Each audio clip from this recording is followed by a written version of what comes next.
Hey everyone, uh, disappeared for a little bit, pretty much since the Cisco matchup 2 weeks ago. Uh, did just face Chris, which is usually a pretty easy matchup to get content and some back and forth, have a little fun with the matchup. Didn't really show up, team didn't really show up. Good victory, Chris. Some of you are probably asking, where have I been? Others are probably saying, I don't give a shit, but you're watching the video anyways. The answer is it doesn't matter.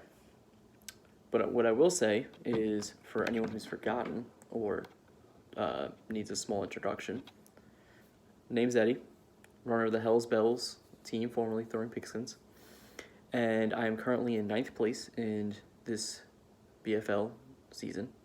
I'm currently 3-5, and in about 5 weeks, when the regular season ends and playoffs begin, I will be one of your 6 BFL playoff teams. But how? How can that be? Pretty simple. May not have noticed, I've had some heartbreaking losses. I've had some opponents that have done a very good job of beating me, and my matchups the rest of the season are pretty easy, pretty straightforward. I faced Jen this week. Jen, you've done a pretty good job the last couple of weeks of putting a team together and doing pretty well. You don't have Michael Thomas this week. I'm sorry, it's a loss. Next week, I face Matt, and I will definitely talk about this more in a video for next week. But Matt has 0. If you look at his roster, all his running backs have a bye week. All 5 of his running backs have a bye week. Then I face Niall. Niall, you've already got your win against me. You don't get a second one.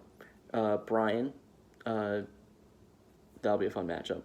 And then I get the traditional end-of-season Michael matchup where we probably one of us fight for a playoff spot. This has happened consistently most of the years. This will be a lot of fun, but we'll get there when we get there. My point is, though, is at the end of all this, I will be a playoff team.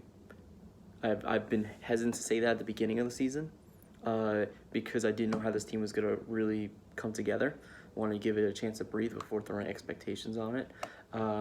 And even though I'm 3-5, I'm very confident that this team is going to take a step up, put out a record that gets me into the playoffs, whether it's likely by winning the division.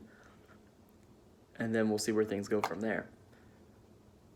So as I said originally, let me reintroduce myself. Ed Baczynski. I run one of these, the Hells Bells, and what I'm basically saying to you guys is not a prediction. It's a spoiler, and you guys will all see this in about 5 weeks. Till then,